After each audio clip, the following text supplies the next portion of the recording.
Welcome back to 90 Day Dental Day 27. So today we are going to be going back and revisiting a topic and continuing with it with Gurvinder Bhirth, going back to posterior anatomy, which we did on day 9 and day 11. And today we're going to be continuing with anterior anatomy on the uppers and finishing it off with the anterior anatomy on the lowers tomorrow. Take it away, Gurvinder. Hello everybody, I'm going to be talking about anterior morphology today. We're concentrating on the uppers, and tomorrow will be the lower anterior morphology. I'm going to start off with some kind of basic principles that we've already covered, probably many moons ago, but it is something that's very important to get the fundamentals right, so we can actually then move forwards when we're doing our restorations, both indirect and direct restorations.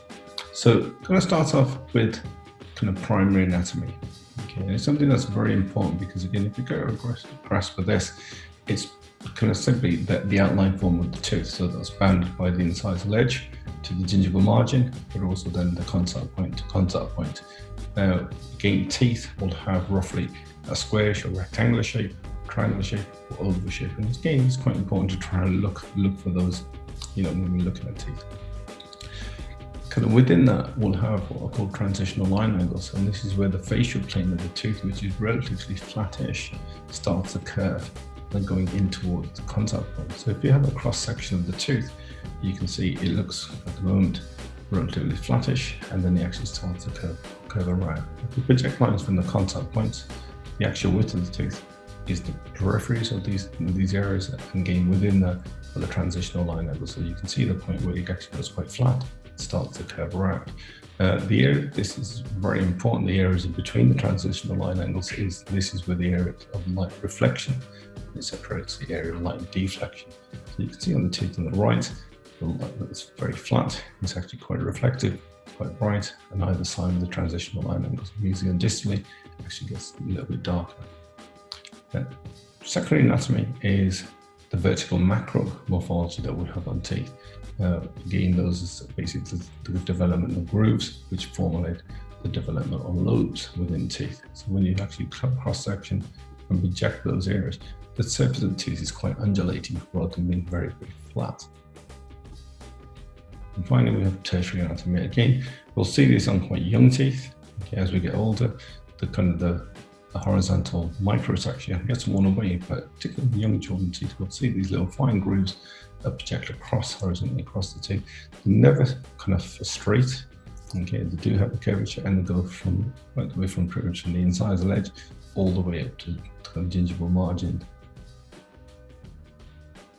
It goes without saying, when we just look at teeth themselves, we have to see how those teeth kind of as overall fit into the eye. So if you look at the 3 to 3, firstly we'll have a small line. So we'll obviously see that they'll have a natural curvature which follows the lip. I know Elaine's covered this in some detail with the DSD.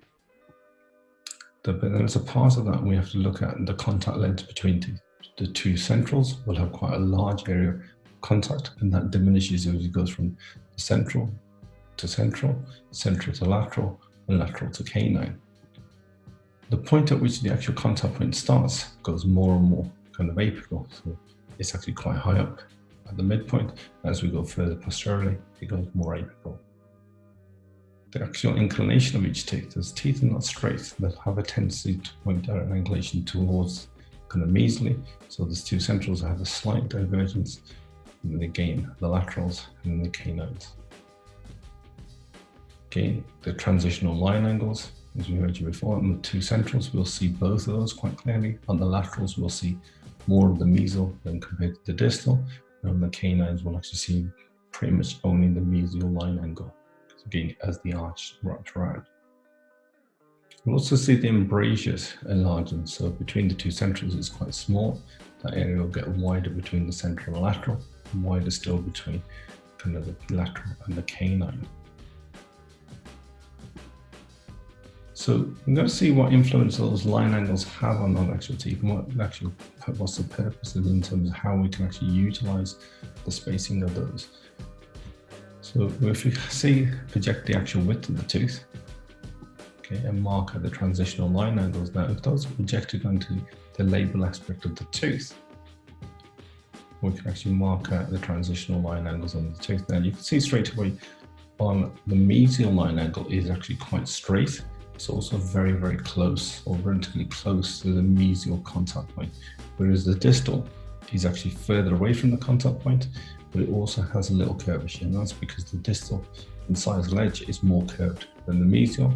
The line angle will follow that to a degree. Now, if we check the same on the adjacent tooth, as we said beforehand, the whole purpose of the transitional line angles will separate the area of light reflectance to light deflectance, so you can see the two teeth look even. Now, if we were to move those transitional line angles, particularly on tooth on the left hand side, they're further away, as you can see at the bottom. So if we kind of profile picture, as we move kind of further across now, when we project those onto the label aspect again, and now draw out the transitional line angles, they're much further away, so they're much more mesial, much more distal. That has a greater influence. It actually makes that tooth on the left hand side much wider than the one on the right. That's simply because the transitional line angles are further apart, and they actually give an increased kind of light reflectance area.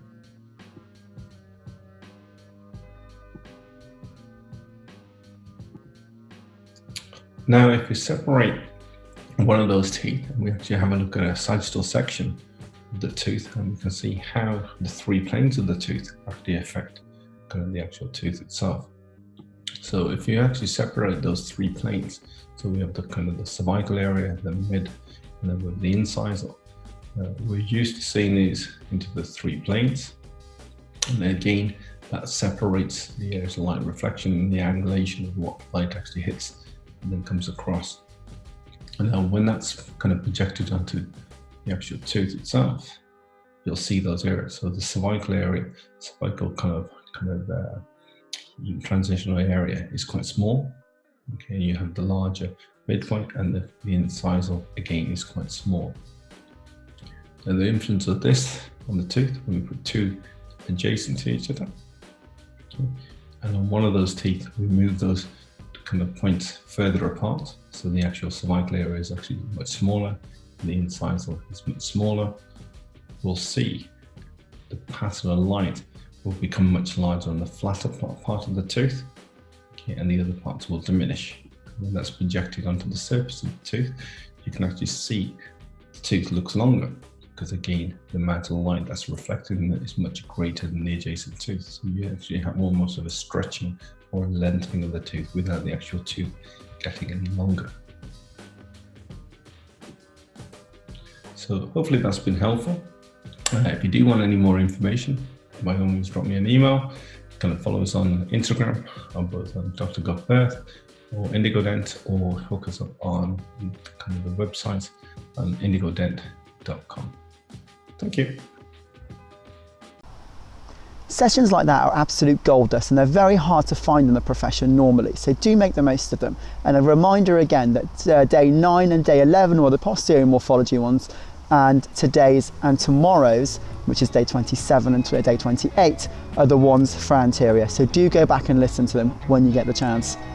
In the meantime, do like and share us on Instagram and on YouTube, and follow us please to continue getting these lovely lectures. We'll see you again tomorrow.